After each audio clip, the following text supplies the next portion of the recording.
Hey, what's going on, everybody? My name is Matt Jarbo. This is the Mundane Matt channel. And, politics in America are screwed up. I think we all can agree that things are just nuts right now. Politics down in South Africa are way worse, especially when it literally boils down to like racial politics. Because as we've been learning for a while now, we've seen a lot of attacks on white people, specifically targeted attacks on white farmers. There's this big battle over resources down there right now, and people are in fact getting injured and run off their lands, and I believe in some cases actually killed. And this has been something that in the mainstream media here in the West, no one's talking about.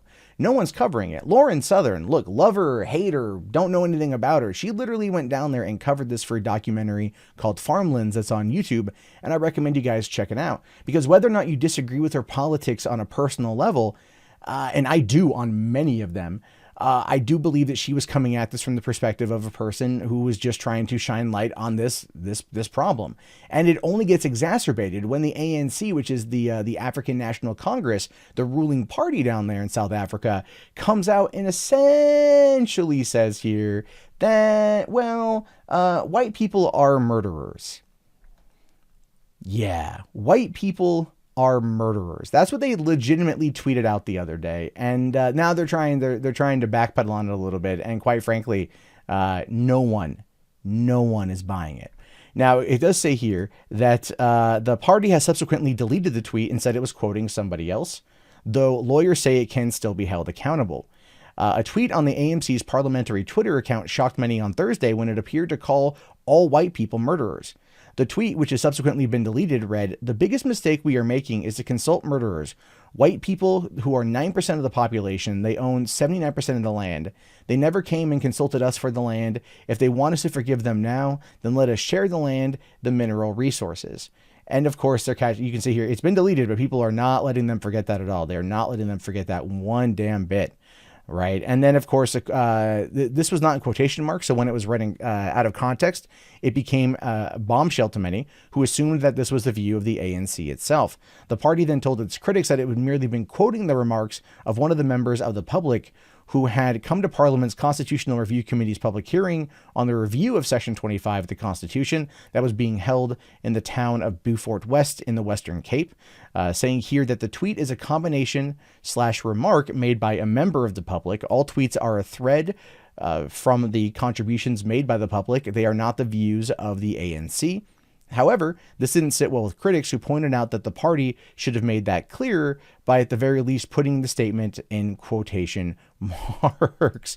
Which, here's the thing on that. Yeah, that's so true. If you're going to sit there and say like white people are murderers, and then you're not going to put it in quotes, and you're not going to read it out loud and say that it was something that was a response to a comment somebody else had made, and this was the comment that they had made, it does come across like you are in fact advocating for, well, God, I don't like the term, but it does almost argue that you're trying to argue for white genocide in that region. And that, again, is I don't like that term, period. I think that the situation is screwed up, but there is a battle that's happening right now, especially for South Africa and a lot of places that were, I believe, British colonized for quite some time.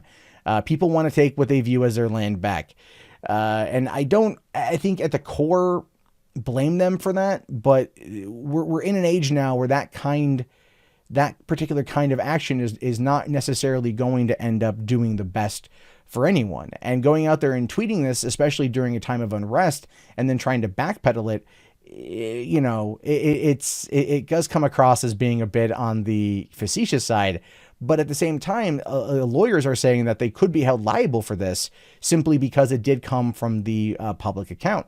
Now, it goes on to say here that from Heather or Helene Aloff, says, under South African law, the sharer of the tweet is considered as liable as the creator, so that disclaimer does not help much. Also, the disclaimer cannot be valid retroactively. If the ANC did not agree with it, they should also have stated accordingly from the get-go. And yeah, that's the situation, is like they are potentially going to be in trouble for this. They are potentially going to be getting in some hot water for not disagreeing with this and trying to not coming out and saying at the time that it was a flub. I don't think they're going to probably be, in too much trouble, but it does show you that there is an emphasis on social media at this point that does need to be looked at. Like what you say in this world absolutely positively has an impact, absolutely positively can get your ass in trouble. And the person who wrote that probably shouldn't be touching social media. But at the same time, the way that things are in South Africa right now, they are trying to not draw attention to what's happening with the farmers. They are trying to not draw attention to what's going on with them down there because they don't want to have that international spotlight on them. They don't want to have that heat from the rest of the world that's going to start looking at the situation and going like, wait, what are you guys doing over here? Okay, hold on here. And they don't want any of that. So they're trying. And I have a rudimentary understanding of the situation. Okay. But if that were to happen here in America, if that tweet were going to come out here in America from an organization, there would be, I believe, literal hell to pay, depending. But because of the way things are right now in South Africa, they're going to catch a lot of flack, but I think they're probably going to end up walking away from it.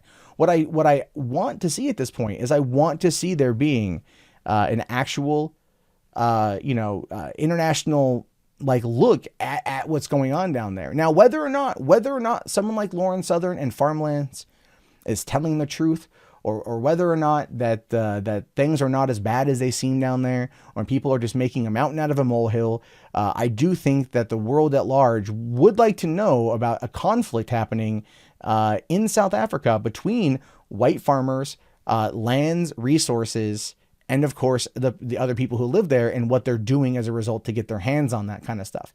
Because if we're talking about destruction of private property, if we're talking about murder, if we're talking about trying to eliminate the people that are running those things, which in this case would be the white farmers, then that could be looked at as racial targeting. I don't think that a lot of people are going to be okay with that. Even your most ardent SJWs here in the United States, if they start hearing about the systematic slaughter of white people down in South Africa over farmland, I think after a while, even they would be like, no, this is probably not a good idea. I think at first you would get a lot of the hashtag punch Nazis, even though it has nothing to do with anything, because that's where they're at right now. But I think if they literally saw what was going on, if they saw unfiltered raw footage of what was happening down there and people's statements, you would like to think they would change their mind. You would like to think that. But then again, they would look to see who's associated with it. They'd look to see who's reporting on it. And that immediately judges and changes how they view the particular report. And the sad truth of that is I've made those mistakes myself. People who I don't like covering something, and I look at it, I don't give them the time of day as much as maybe I should because of that. And that's something that I need to work on too. So yeah, it's a bad thing to tweet that. It's a real bad thing to tweet that. You should never tweet crap like that. If you are responding to somebody that came to one of your council meetings and had made that comment, it'd be best to record everything so you have an audio-visual record of the event. Attach that to the tweet so then people are aware of. And again, this is just why context is God. Well, the context. They have the context, and that'd be that. Anyway, what are your thoughts on this one? It's kind of an odd situation, I'll admit, but it's interesting to see what's going to go down. Let me know down in the comments below. My name is Matt Jarbo. This is the Monday Matt channel. I'll talk to you guys later. Have yourself a great day, and peace out. If you enjoyed this video, please consider becoming a patron today for just $1 per month over at patreon.com/mundanematt.